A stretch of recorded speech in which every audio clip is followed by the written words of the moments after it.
Welcome back to the Football Kingdom podcast. I am Tyler Mallon, joined as always by Brendan Johnson. I wanted to do this right off the top to, send us any suggestions that you guys have for off-season episodes. There's so much new stuff to talk about, so we're gonna, talk about a lot of the new signings and what these teams are kind of looking like, and a little bit of like what we kind of think of each team now.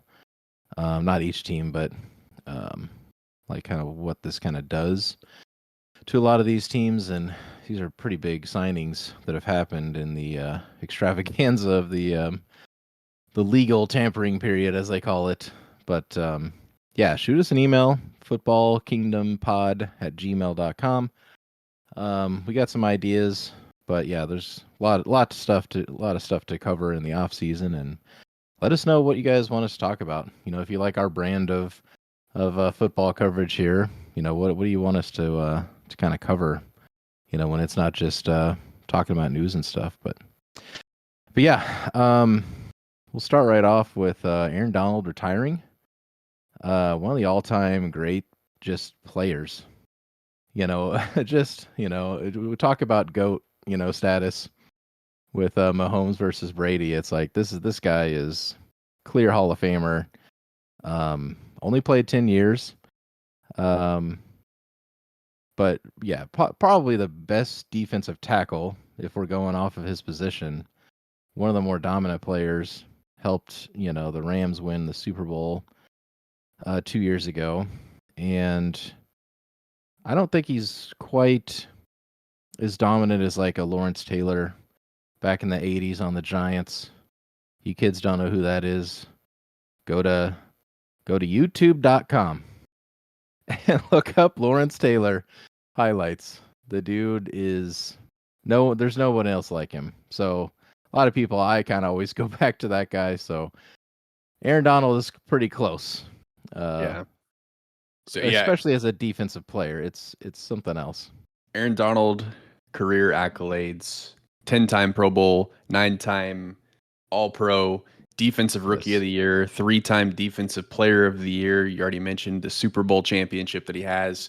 So definitely 5 years from now, going to be an absolute lock for the Hall of Fame. One of the greatest to ever do it. Right. And wish him well in his retirement. Yeah.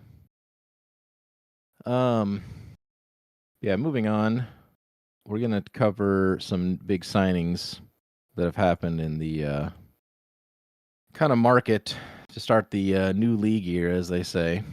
We'll start with Kirk Cousins going to the Falcons. Wasn't really on this one. I don't really look too far into who's going to sign who, but I mean, Cousins to the Falcons, I definitely heard, but there was some other teams that possibly you'd go to, but that's pretty crazy. He signs a 4-year, $180 million contract. I don't know. I think this kind of makes the Buccaneers go bye-bye, quite honestly, in the South. The NFC South, I mean, that makes, I think, the Falcons like a for real team, automatically with Bijan Robinson. And I'm one of the guys one of the people who drafted Kyle Pitts in his first year in fantasy football and was let down for like 4 years in a row. I hope maybe he's such a good tight end quarterback that I don't know. I think he's got a lot of weapons and the right kind of setup. I think this legit makes Atlanta like a legit contender already. Yeah, Falcons definitely are going to be a significantly more interesting team. I know that Kirk Cousins has made a lot of money in his career. He has won, I think, one playoff game, but guy knows how to make money. Everywhere he's gone, all of his teammates love having him, and he's definitely going to be an upgrade from Marcus Mariota 2 years ago and Desmond Ridder last season, and hopefully you can have him plug in nicely with Bijan Robinson and hopefully get some better use out of Kyle Pitts. And I'm with you. I think the NFC South has over the last few seasons been pretty terrible. And, you look at what the Buccaneers did with Baker Mayfield. Baker Mayfield had a great season last year, resurgent season for his career. But let's not act like the Buccaneers were this dominant team. It was more of a product of how bad the NFC South was. And I think that, well, I don't know if Kirk Cousins makes the Falcons a lock for the South. It definitely somewhat strengthens a team in a otherwise down division. Yeah, with just how bad that NFC South is. I think I said contender earlier. I meant for the playoffs, to win that division moving forward. And who knows, Kirk Cousins, he might play out that contract or not, maybe just 3 years or something. But I don't know. Pretty big signing. I think that's huge for Atlanta fans, especially in that division. Like, all you need to do is get to the playoffs and see how far you can go. So, yeah. And it was, with Kirk Cousins signing with the Falcons, that meant that the Vikings now had to replace Kirk Cousins. And yeah. So the Vikings, who are in kind of like a somewhat of a rebuild, they decided to go with Sam Darnold for their quarterback. And Sam Darnold is somebody that's interesting to me because he's clearly not very good. I think, is this his fourth team? It's his third or fourth team. And right. He's the product of, he was a first round pick, a high first round pick. And those guys just get jobs over and over again for whatever reason. I don't think that Sam Darnold is going to do anything miraculous for the Vikings, but I don't know. I don't know what to make of that one. So yeah, this would be his fourth. It was the Jets, Carolina, and then he was back up in San Francisco last year. Yeah, I don't know. I mean, our guy, Ben Kirk was talking about how he's like, listen, he's the same age that Aaron Rodgers was, like when he made his kind of breakout season. And he's like, don't he wasn't saying don't sleep on Sam, but he's like, listen, if he, is what everyone thought he was, and I think this is the point you were wanting to make was, with first round draft picks, how they always get these like second, third, fourth chances. It's like you gotta look past that. Like, look at the guy who's playing on the field. Rather than, well, he was drafted in the first round. Like, we gotta give him starting chances over and over again. So, I don't know if he's gonna turn it around, but maybe being in a system that is significantly better than the Jets or even the Panthers, maybe being in the Vikings is something that could turn his career around and he could have a serviceable time in the NFL. Yeah. I'm not betting on it, but I think it's fair to that, that point alone is like, listen, he's been on some pretty awful teams and he backed up last year, and who knows if he's actually that good. I think he was much better than we've seen. We'd probably have seen it even on kind of poor teams, but the Jet situation was pretty bad. But yeah, moving on, let's go over to the Steelers. Wackiness that's happened. They picked up Russell Wilson a few weeks ago, and everybody was like, oh, well, he's now going to start. He's now their starting quarterback over Kenny Pickett. Kenny Pickett. Kenny Pickett, yeah. I always get him and George Pickens mixed up. I'm like, which is which? Yeah, Kenny Pickett, and then Kenny Pickett's crying about like, well, now I want to trade and I don't want to be on this team, and it's like, well, I think they had this plan all along to get rid of this guy. Yep, and Kenny Pickett gets to go and be a backup in Philadelphia to Jalen Hurts. Right. Now he's in the same situation. Yeah. Kenny Pickett's delusion goes back to last season. So it's not surprising that he was a little bit bent out of shape. But I think something that's like even more interesting than Russell Wilson being in Pittsburgh is Pittsburgh trading for Justin Fields, which Did not see this coming. ultimately means that the Bears are now going to draft Caleb Williams and have him be the quarterback of their team. And the plan for Justin Fields is to sit behind Russell Wilson so Fields can learn from Russ, which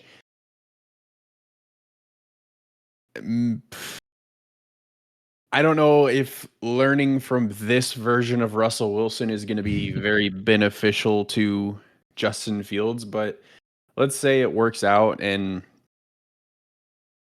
this whole experiment works, and then Justin Fields can be the starting quarterback for the Steelers next season and beyond. That's the idea that I think the Steelers are going with here. Right. Yeah, I don't know if it's possible for Russell Wilson to be humbled and, kind of lay down some teaching moments for a guy like Justin Fields and kind of put that aside. He obviously right now on social media and all that, he's like, yeah, this QB room's going to be fire and all this. And I don't know. I would hope that Russell Wilson, being traded to Denver right. and signing an extension with Denver not liking you enough and willing to eat a ton of that money to get rid of you. True. And then you going to play for the Steelers basically for free because all of that money that you're getting from Denver. I would hope that if you're Russell Wilson, you look inward and go, all right, there's something about me that I need to figure out because I'm now on my third team and I'm very far away from being the quarterback that was playing in back-to-back Super Bowls with the Seattle Seahawks a decade ago. Right. So hopefully something changes with him. That's a really good point because that's a lot to take in for him. And yeah, I would assume that during this season he's going to say, "Okay, I've got to play my heart out or Fields is starting, really soon. Like if he's not winning games, looking really good, he's going to be out of there pretty quickly." And something like what's interesting with the Steelers for me is I love Mike Tomlin, but he is like the king of being average, honestly. That's also fair. This Justin Fields thing, Russell Wilson, Justin Fields marriage, right, if you will, really needs to work for Mike Tomlin because if it doesn't, I don't know how much time Mike Tomlin has left in Pittsburgh because I'm never going to advocate for somebody tanking, but the Steelers have been it's been Mike Tomlin's thing. Like he's never had a losing season. And that means that he's had a lot of 9-8 seasons. It's not like he's going 12-5 every season. It's just over 500. And they haven't had a season bad enough to reset and be able to draft a quarterback. Right. This would have been a good season to draft a quarterback. I know that they got Kenny Pickett, but I think that's just because they felt like they had to. But they haven't really been able to truly reset since Roethlisberger retired. And I think this is their way of attempting that. I don't personally really believe that Justin Fields can be a good NFL quarterback. Okay. Maybe under Mike Tomlin that changes, but there's nothing that I saw out of him in Chicago that made me feel like he's going to be a great QB in the league. No, that's fair. I mean, his highlights, he's made some pretty amazing plays, and he's one of those, mobile quarterback guys, kind of like a Lamar Jackson at times. I don't think he's ever reached those kind of heights, but that type of style of quarterback, is like he's more of a running type guy, and I've never Yeah. believed in those The types of the guys. I Steelers never really liked Lamar, quite honestly. the Steelers social media when they got Justin Fields, they put a highlight of Justin Fields and it was like a 60-yard run. It wasn't some deep pass. It Yeah, was that's like fair. welcome to Pittsburgh, and it was like a 60-yard touchdown Yeah, run that he had. I'm like, that is Justin Fields right that's there. fair, man. That's funny. So yeah, and you said it earlier too. Yeah, the Bears are obviously picking Caleb Will, unless they go some totally out of left field. Yeah, No. they're gonna draft this Caleb Williams guy, and we'll see how he turns out for him. Yeah. Caleb Williams is a Bear. Yeah. And yeah. He's gonna have the Bears just picked up Keenan Allen. Oh yeah. So he's gonna have Keenan Allen. They have who I cannot think of his name. They traded for him from the Panthers. Oh, Anyway, not DJ, DJ? Moore. Is it DJ Moore? Hang on. I think it's DJ I Moore. don't remember. Yeah, it's DJ Moore. Okay. Okay. He's gonna have weapons, Right. is what I'm saying. And yeah, we'll do. I'm actually kind of excited to look at all these teams, but we'll do that closer to preseason. But yeah, I definitely want to. That'll be interesting because I mean, honestly, the Bears. Yeah, man, and they have DeAndre Swift, who I really liked on the Lions. I Yep. mean, geez. Yeah, Cole Kmet as well as their tight end. They got no excuse, man. They just need that guy to work out, and that'll be pretty interesting for the Bears, especially that team. Again, we can get into this, but them not having like a 4,000-yard passer and or whatever it is, Yeah. kind of insane. There's a lot of pressure on the Bears this season because I think like you have Ryan Poles and Matt Eberflus, and Ryan Poles drafted Justin Fields. Yeah. You don't get a lot of opportunities to draft two quarterbacks. So Right. this has to work, or I just, again, there's going to be a whole regime change, I would imagine.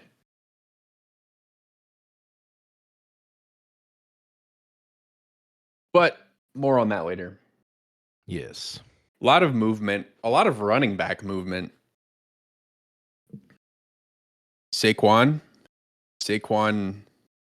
left the Giants and went to the enemy, went to Philadelphia. He's going to play for the Eagles. So I really like Saquon Barkley. I don't know. I not a lot of this didn't really get a ton of heat in my opinion. I think it's a huge addition for the Eagles. The problem is the Eagles. they were a mess last year. They really fell apart in a catastrophic way. I mean, that's I don't know. It's still shocking to me like what happened to that team. And not a whole lot has changed. Obviously Kelsey retired, but they still got their head coach. They still got pretty much the same team for the most part. The same kind of locker room. And what exactly happened, we don't really know, and how much of that is still going to work. How long is Nick Sirianni going to be around if they aren't, winning games like they were last year? And I don't know. It's a huge gamble, I think, to keep Sirianni. But as far as Saquon Barkley goes, I was like, he's one of the better players in free agency. And I think that's a huge, huge pickup for the Eagles. Yeah, I would imagine that Sirianni is going to be, if he's not already on the hot seat, he's going to start the season on the hot seat. Because if you look at it, like Doug Peterson won a Super Bowl and then got ran out of town like 2 years later. Nick Sirianni lost a Super Bowl and could potentially get ran out of town. Philadelphia fans are no joke. They will absolutely let you know how they feel 100%. and what they want you to do. And again, Philadelphia, like really like it. They fell because last. I mean, Yeah. we talked about it. Like we wouldn't have been shocked if it was a Eagles Chiefs Super Bowl again in like the Yeah. back half of the season. The Chiefs and the Eagles, honestly, back half of the season was not good, but obviously the Chiefs kind of overcame some of that where the Eagles didn't. And I just Yeah. I'm with you. I don't know if Right. Sirianni is a guy that you want to bring in next year. Yeah. Yeah. They had so much more drama, than the Chiefs. Chiefs had a lot of drop passes and some boneheaded plays, but they didn't have all this kind of wackiness. But they also don't have the Philadelphia fan base who are, very, very passionate. But another running back, Derrick Henry, went to the Ravens. Um, I mean, honestly, it could be very similar to what we just talked about with the Eagles. If Derrick Henry's, still as dominant as he kind of always has been, we say it every year. I think we said it, the beginning of this season, where is this the year that he falls off? And he's not quite the same guy that he's ever been. And because the Titans used him, he was their best player, obviously, and used him a lot. But I don't know. I think Henry's obviously as good, if not better, and more dominant than probably any running back right now. He's just so physical, and a huge game changer. But again, he's a little older. Um, is there enough kind of tread on the tires left? I think is more of the question there. Yeah. Yeah, Derrick Henry, best player on the Titans. He's since 2018, he's had at least 1,000 yards rushing, except for 2021, which I believe is the season that he broke his foot Okay. and missed time. Yes, listen. He played. He had 937 yards in 8 games. Holy crap. Like, Yeah. like he was on pace for like 1,800 yards Right.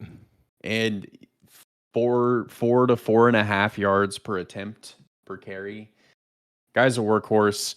I keep waiting to see him fall off. He had a great year last year as well. So he's going to be fantastic in Baltimore. Kind of sticking in the Titans, though, since we were on them.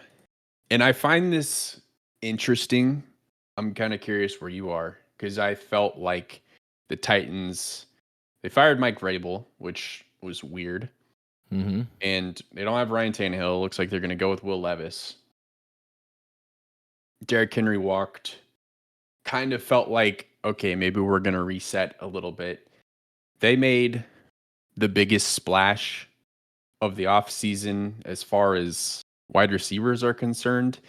They signed Calvin Ridley to a 4-year deal, 4-year, $92 million deal, 50 guaranteed, which I think Calvin Ridley's great. And as a Chiefs fan, I was hoping that was something that they could Mm-hmm. work out. I don't think 4 for 92 was anything that the Chiefs would have been wanting No. to do for anybody. But the Titans, I guess, were the highest bidder. That's the only thing I can see because, like, I don't see why. Like, I don't think the Titans are going to be competitive. Yeah, I don't know. I thought this was weird for them to throw all that huge contract at him. I didn't think because they picked. I don't know if you said that, but they picked up Tony Pollard as well. Who Yeah. another guy I really like Tony Pollard. That dude is so good. I don't know, exactly what his season looked like last year, but I don't think he was featured as much on the Cowboys. But he looked awesome. He's still a young guy, so I think he could still be that dude.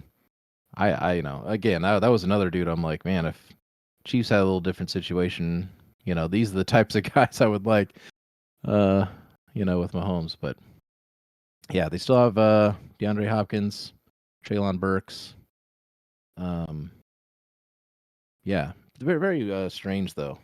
I guess obviously they're still sticking with Will Levis, who Yep. had flashes, but he also looked pretty bad in like a lot of games. So Sure.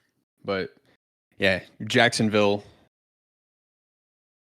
Jacksonville, Houston, Indianapolis, like all three of those teams got better.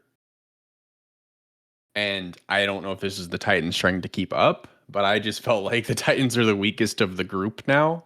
And right. Just a weird signing, in my opinion. Mike Williams. So Mike Williams signed with the Jets. Mike Williams. Actually, like we already talked about Keenan Allen. Maybe we should talk about the Chargers just for a second. Chargers obviously hired Jim Harbaugh to be their head coach. Justin Herbert.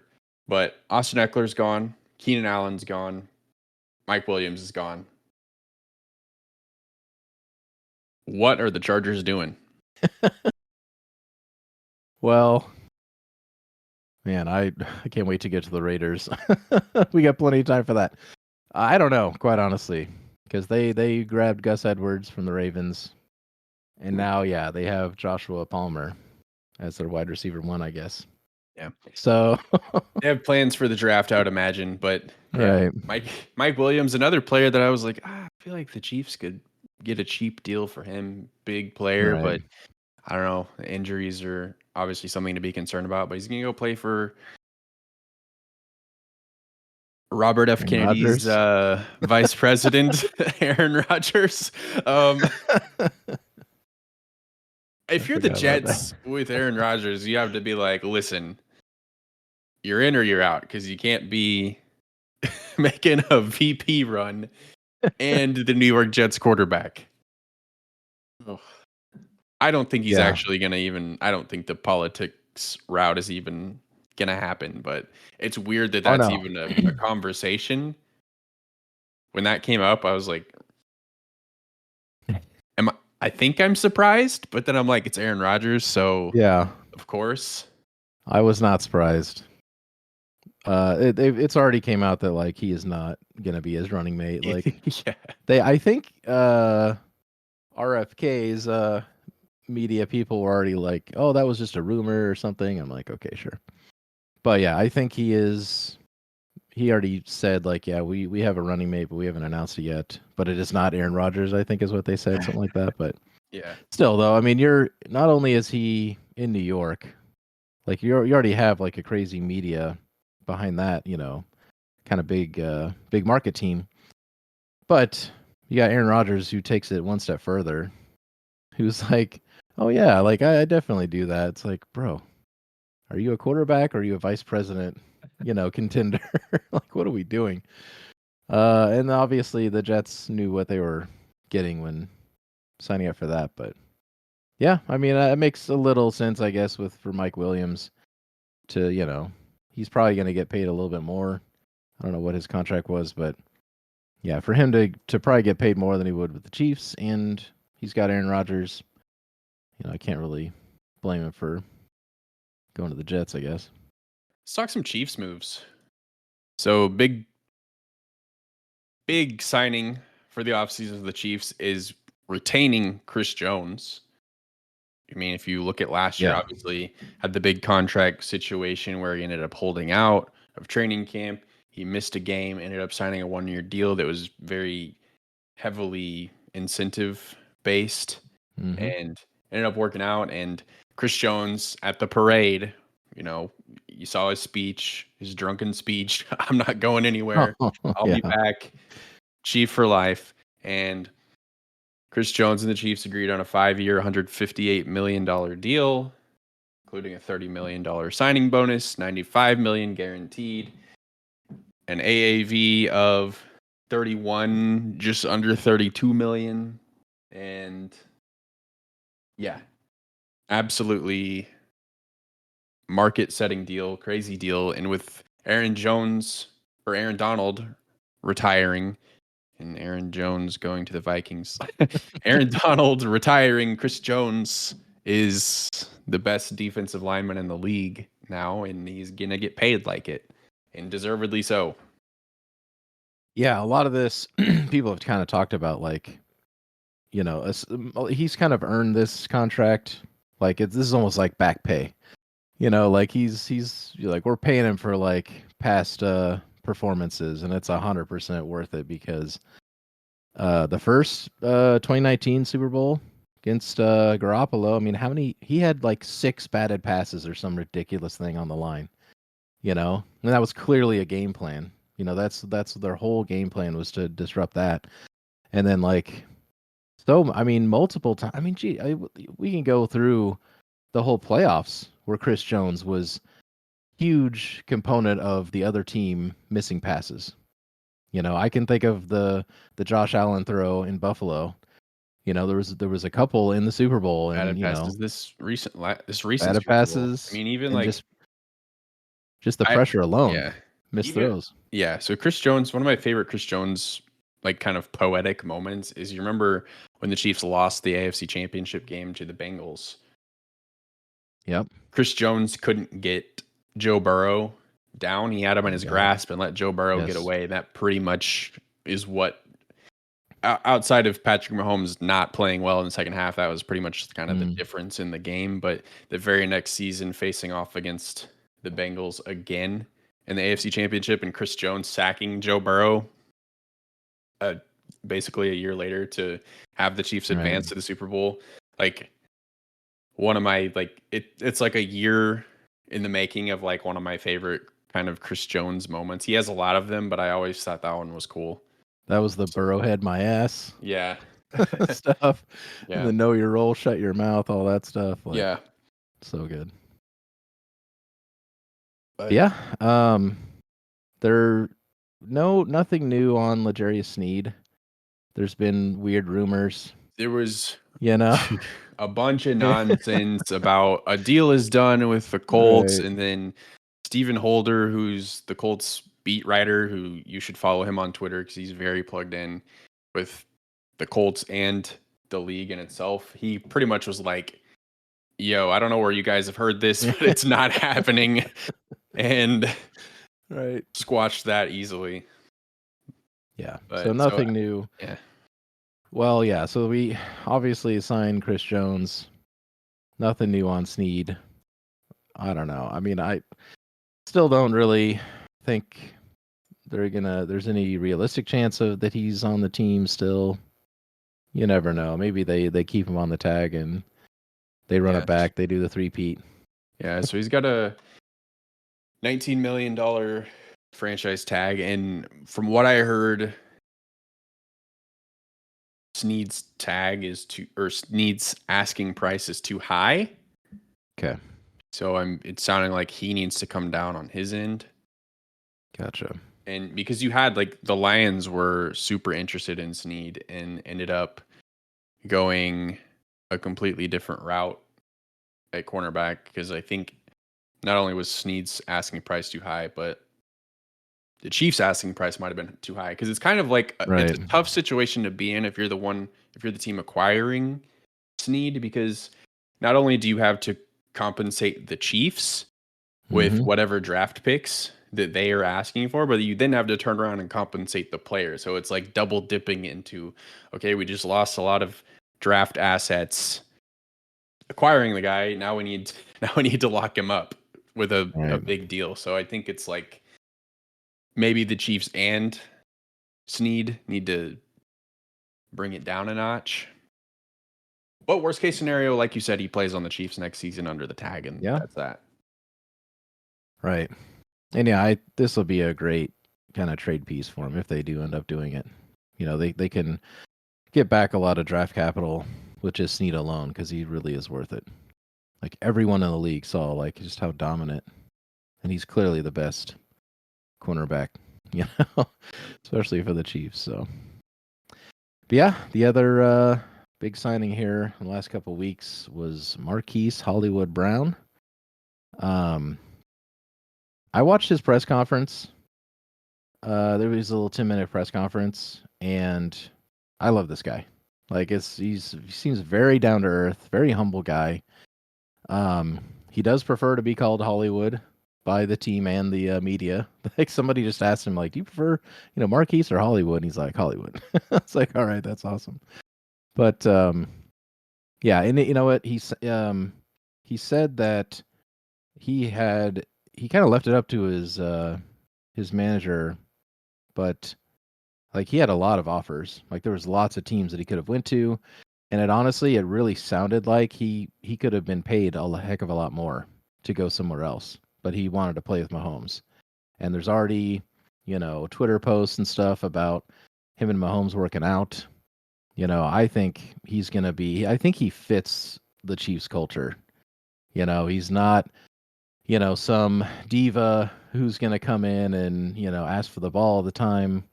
I think this is really exciting. Just the type of player he is. I think he's really going to fit well in, Missouri and Kansas City, a Chiefs type player.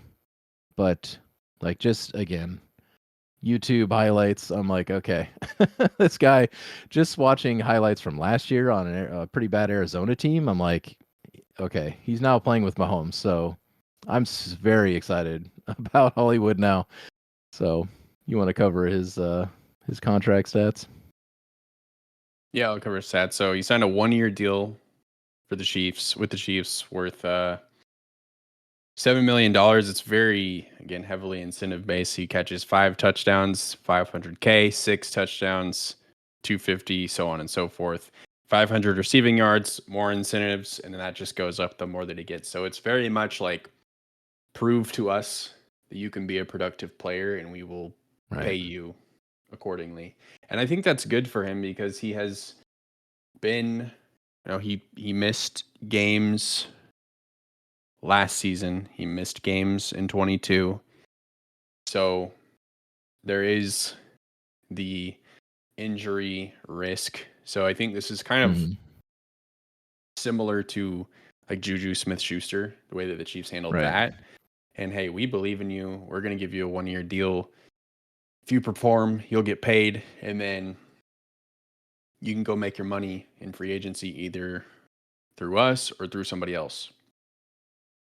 And Kansas City is the perfect place to do that because he's not going to have to be the guy. You're going to have Travis Kelce. You have Isaiah Pacheco. You have Rashee Rice. He's not going to have to come in and have 1,200 yards receiving or something like that. It's not out of reach, but kind of unrealistic to ask him to do that just based off of kind of who he's been as a player the last few years. So really like this season, and it's something that helps kind of answer some of the questions that the Chiefs have at wide receiver, along with whatever they're going to do in the draft. So, no, I think honestly, so much of his skill set fits really well because they used him in the slot a lot in Arizona, and the types of plays. There were some jet sweeps where I'm like, all right, well, he fits perfect in there. I mean, they had some really nice jet sweeps for him. And I'm like, okay, well that replaces Hardman and stuff like that. So and then just the little out routes that he's got, little first down plays. I mean, these are plays that the Chiefs have been making for years, with Mahomes. So I think he's a perfect fit. Which is probably why they picked this guy up. But he also, I forgot to get this stat, but he was like, I think he had the fastest play last season, even faster than Tyreek Hill or something. So he is as far as last season goes, he was faster than Tyreek Hill. So we'll see about that. But yeah, who knows? Maybe they run some old Tyreek Hill plays and we can actually get the old Mahomes back, like where he's not, checking down all the time. They have this cover 2 shell that's boring. Yeah, hopefully Hollywood Brown can be what we wanted MVS to be, because I think that's also kind of the idea. I know that there's also some concerns with dropped passes for Hollywood Brown as well, but honestly, like it can't be worse than what MVS did during the regular season last year. Exactly. Like I think anything's an upgrade. I say regular season because like MVS was fantastic in the postseason. So, but yeah, just hopefully Hollywood Brown is not just running cardio the way that MVS was and actually contributing to the offense. That's funny. All right. I think that's it for this week. Like I said, check us out. FootballKingdomPod@gmail.com. We do have a YouTube channel if you want to listen to us on there. We'll have some video content one of these days, probably closer to the end of the year or something like that. But yeah, right now it's just audio on there if you like listening to your podcast on YouTube. But yeah, send us an email and we will see you next time.